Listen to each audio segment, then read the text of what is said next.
Assalamualaikum warahmatullahi wabarakatuh. Shalom, Om Swastiastu, Namo Buddhaya, Salam Kebajikan Rahayu. Baik, sebelumnya saya ucapkan terima kasih kepada Ibu Indria Fatni, SHMH, selaku dosen pengampu mata kuliah Hukum Acara Perdata. Dan tak lupa juga saya ucapkan terima kasih kepada teman-teman sekalian, khususnya para penonton yang sedang menonton saat ini. Terima kasih untuk telah hadir, stay di sini. Dan semoga kalian semua diberikan kesehatan, kekuatan, dan juga kemudahan selalu oleh Tuhan Yang Maha Esa. Amin. Baik, teman-teman semuanya, sebelum itu ada pepatah mengatakan, tak kenal maka tak sayang. Maka dari itu, izinkanlah saya terlebih dahulu untuk memperkenalkan kelompok kami. Perkenalkan, kami dari kelompok 5, yang terdiri dari pertama itu ada Aldion Maldini dengan NIM B1A121510. Dan yang kedua, Intan Anggi Pratiwi dengan NIM B1A122002. Dan yang ketiga itu ada Muhammad Marfiliansyah Ridho Ilahi dengan NIM B1A122012. Dan yang keempat itu ada saudara Kevin Kurniawan Purba dengan NIM B1A122027. Dan yang kelima itu perkenalkan saya sendiri Hadi Subianto dengan NIM B1A122034. Dan yang keenam itu ada saudara Nazwan Fadil Ramadan dengan NIM B1A122040. Dan yang ketujuh itu ada saudari Putri Oktavianti dengan NIM B1A122047. Dan yang kedelapan terakhir itu ada saudara Valentino Ginting dengan NIM B1A122049. Baik, itu dia teman-teman, telah saya perkenalkan, baik itu saya sendiri maupun rekan-rekan tim kelompok saya. Di sini saya akan membahas mengenai upaya hukum atas putusan pengadilan. Yang pertama, pengertiannya yaitu upaya hukum merupakan upaya yang diberikan oleh undang-undang kepada seseorang atau badan hukum untuk hal tertentu, untuk melawan putusan hakim sebagai tempat bagi pihak-pihak yang tidak puas dengan putusan hakim yang dianggap tidak sesuai dengan apa yang diinginkan. Jadi tidak memenuhi rasa keadilan karena seperti yang kita ketahui, hakim juga seorang manusia gitu ya, yang dapat melakukan kesalahan sehingga salah memutuskan atau memihak salah satu pihak. Oke, gitu. Saya juga akan menjelaskan mengenai ada dua macam upaya hukum dalam perdata gitu ya. Yang pertama itu ada upaya hukum biasa, dan yang kedua itu ada upaya hukum luar biasa. Baik, di sini yang pertama, upaya hukum biasa yang dimaksud yaitu merupakan upaya hukum yang digunakan untuk putusan yang belum berkekuatan hukum tetap. Upaya ini mencakup yang pertama itu ada banding, kasasi, yang kedua, yang ketiga itu ada verzet atau perlawanan. Yang kedua, upaya hukum luar biasa dilakukan terhadap putusan yang telah mempunyai kekuatan hukum tetap. Upaya hukum luar biasa itu pertama peninjauan kembali atau request civil, yang kedua perlawanan pihak ketiga atau denden verzet gitu ya terhadap sita eksekutorialnya. Menjelaskan tentang upaya hukum banding. Banding yaitu salah satu upaya hukum biasa yang dapat diminta oleh salah satu pihak atau kedua belah pihak yang berperkara terhadap suatu putusan pengadilan negeri. Para pihak mengajukan banding bila merasa tidak puas dengan isi putusan pengadilan negeri kepada pengadilan tinggi melalui pengadilan negeri di mana putusan tersebut dijatuhkan. Panggilan banding dapat diajukan sehingga putusan terhadap pengadilan negeri belum dapat dilaksanakan karena putusan tersebut belum mempunyai kekuatan hukum tetap sehingga belum dapat dieksekusi kecuali pada putusan uit forbar bid forret. Dasar hukum banding diatur dalam pasal 188 sampai dengan pasal 194 HIR untuk Jawa dan Madura. Kemudian pasal 199 sampai dengan pasal 200 RBG untuk luar Jawa dan Madura. serta Pasal 3 Junto Pasal 5 Undang-Undang Nomor 1 Tahun 1951, Undang-Undang Darurat Nomor 1 Tahun 1951. Pasal 188 sampai dengan pasal 194 HIR dinyatakan tidak berlaku lagi dan diganti dengan Undang-Undang Nomor 20 Tahun 1947 tentang Peraturan Peradilan Ulangan di Jawa dan Madura.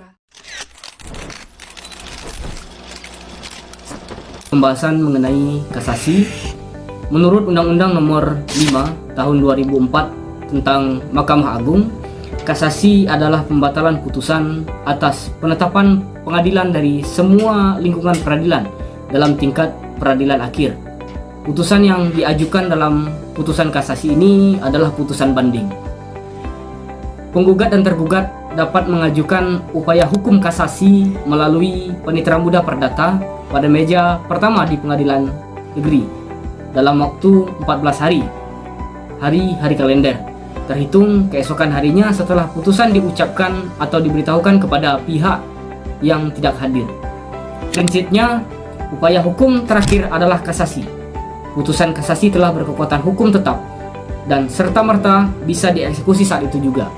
Tetapi atas alasan tertentu maka bisa dilakukan upaya hukum luar biasa, yang ini peninjauan kembali. Akan menjelaskan tentang verzet. Verzet atau perlawanan adalah upaya hukum yang dapat dilakukan oleh tergugat ketika dijatuhkan putusan verstek yang tidak didahului oleh upaya hukum banding penggugat. Apabila penggugat terlebih dahulu melakukan upaya hukum banding, maka tergugat tidak boleh mengajukan verzet. Namun, tergugat diperbolehkan untuk mengajukan banding. Upaya hukum verzet dapat dikategorikan sebagai penerapan prinsip audi et alteram partem yang merupakan prinsip dalam hukum acara perdata yang bermakna hakim mendengar kedua belah pihak berperkara di persidangan. Pelaksanaan upaya hukum verzet tidak terpisahkan dari verstek, mengingat kedudukan verzet dalam perkara verstek ialah sebagai jawaban atas gugatan penggugat yang biasanya dilaksanakan pada pengadilan tingkat pertama. Oleh karena itu, verzet bukanlah gugatan atau perkara baru, namun merupakan bantahan yang diajukan pada ketidakbenaran dalil gugatan dengan alasan putusan verstek yang dijatuhkan itu keliru dan tidak benar. Ketentuan bahwa terhadap putusan verstek tidak boleh diperiksa dan diputus sebagai perkara baru ini berlandaskan pada putusan Mahkamah Agung nomor 307 1975. Putusan Mahkamah Agung nomor 494 1983 turut menjelaskan jika dalam proses verzet atas verstek perlawan tetap berkedudukan sebagai tergugat dan terlawan sebagai penggugat. Pemeriksaan verzet tetap diajukan dan diperiksa dengan acara biasa yang berlaku untuk acara perdata. Dengan begitu, kedudukan perlawanan akan sama dengan kedudukan tergugat. Baik, di sini saya akan menjelaskan mengenai peninjauan kembali. Apa itu peninjauan kembali? Peninjauan kembali adalah suatu upaya untuk memeriksa dan memantahkan kembali suatu putusan pengadilan yang telah berkekuatan hukum tetap guna membatalkannya. Permohonan peninjauan kembali tidak menghalangi jalannya eksekusi atas putusan yang telah berkekuatan hukum tetap. Permohonan peninjauan kembali dapat diajukan hanya satu kali serta dapat dicabut selama belum diputus. Jika sudah dicabut permohonan, peninjauan kembali itu tidak dapat diajukan lagi. Permohonan peninjauan kembali atas putusan perkara perdata yang telah memperoleh kekuatan hukum tetap dapat diajukan hanya berdasarkan alasan-alasan. Yang pertama yaitu apabila putusan didasarkan pada suatu kebohongan atau tipu muslihat pihak lawan yang diketahui setelah perkaranya diputus atau didasarkan pada bukti-bukti yang kemudian oleh hakim pidana dinyatakan palsu. Yang kedua, apabila setelah perkara diputus ditemukan surat-surat bukti yang bersifat menentukan yang pada waktu perkara diperiksa tidak dapat ditemukan. Yang ketiga, apabila telah dikabulkan suatu hal yang tidak dituntut atau lebih daripada yang dituntut. Yang keempat, apabila mengenai suatu bagian dari tuntutan belum diputus tanpa dipertimbangkan sebab-sebabnya. Yang terakhir, apabila dalam suatu putusan terdapat suatu kekhilapan hakim atau suatu kekeliruan yang nyata. Di sini saya akan menjelaskan terkait jar dan verzet atau perlawanan pihak ketiga. M. Yahya Rahab dalam bukunya yang berjudul Hukum Acara Perdata menjelaskan bahwa der den verjet atau perlawanan pihak ketiga ini merupakan upaya hukum atas penyitaan milik pihak ketiga. Yahya Rahab menjelaskan dalam praktik tergugat sering mengajukan keberatan atas penyitaan yang diletakkan terhadap harta kekayaannya dengan dalih barang yang disita adalah milik pihak ketiga. Dalil dan keberatan itu kebanyakan tidak dihiraukan pengadilan atas alasan sekiranya barang itu benar milik pihak ketiga, dia dapat mengajukan keberatan melalui upaya der den verjet. Ternyata meskipun sita telah diletakkan di atasnya, tidak ada muncul perlawanan dari pihak ketiga. Oleh karena itu, cukup alasan untuk menduga harta tersebut milik tergugat, bukan milik pihak ketiga. Bagaimana halnya jika barang yang disita benar-benar milik pihak ketiga? Nah, mengenai hal ini, Yahya Rahab menjelaskan bahwa pihak ketiga yang bersangkutan dapat mengajukan perlawanan dalam bentuk der den verjet atau perlawanan pihak ketiga terhadap konservatoir beslag yang sering disingkat CB atau sita jaminan. Menurut Yahya Rahab, der den verjet atas sita jaminan dapat diajukan pemilik selama perkara yang dilawan belum mempunyai kekuatan hukum tetap. Apabila perkara yang dilawan sudah memperoleh putusan yang berkekuatan hukum tetap, upaya hukum yang dapat dilakukan pihak ketiga atas penyitaan itu bukan der den verjet lagi, tetapi gugatan perdata biasa. Nah, untuk dapat dikabulkan perlawanan pihak ketiga diperlukan terpenuhinya dua unsur, yaitu yang pertama adanya kepentingan dari pihak ketiga, dan yang kedua yaitu secara nyata hak pihak ketiga dirugikan.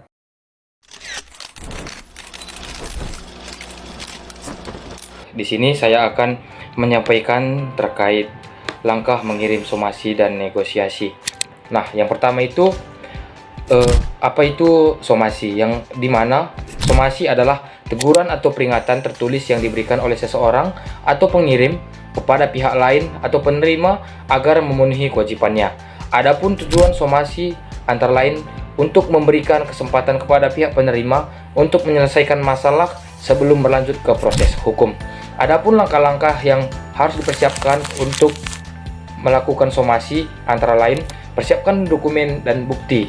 Yang kedua, harus menentukan identitas pihak. Yang ketiga, yaitu harus membuat deskripsi masalah. Dan yang keempat, harus membuat dasar hukum. Dan yang kelima, melakukan tuntutan. Dan keenam, melakukan batasan waktu. Dan yang ketujuh adalah konsekuensi. Adapun cara untuk mengirimkan somasi yang dimana kirimkan somasi melalui pos tercatat atau jasa kurir yang dapat memberikan bukti pengiriman. Nah, selanjutnya saya akan menjelaskan terkait negosiasi, yang dimana negosiasi adalah proses di mana dua pihak atau lebih berkomunikasi untuk mencapai kesepakatan yang saling menguntungkan, yang dimana adapun langkah-langkah yang harus dilakukan untuk melakukan negosiasi. Yang pertama, harus melakukan persiapan. Yang kedua, ada tujuan. Yang ketiga, menentukan batasan. Yang keempat, alternatif. Yang kelima, pelaksanaan negosiasi. Yang keenam, jadwalkan pertemuan. Dan yang ketujuh, komunikasi efektif. Kedelapan, fokus pada solusi. Yang kesembilan, mencapai kesepakatan.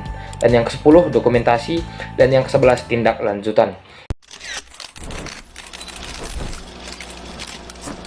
Saya di sini akan menjelaskan materi mengenai gugatan ke persidangan.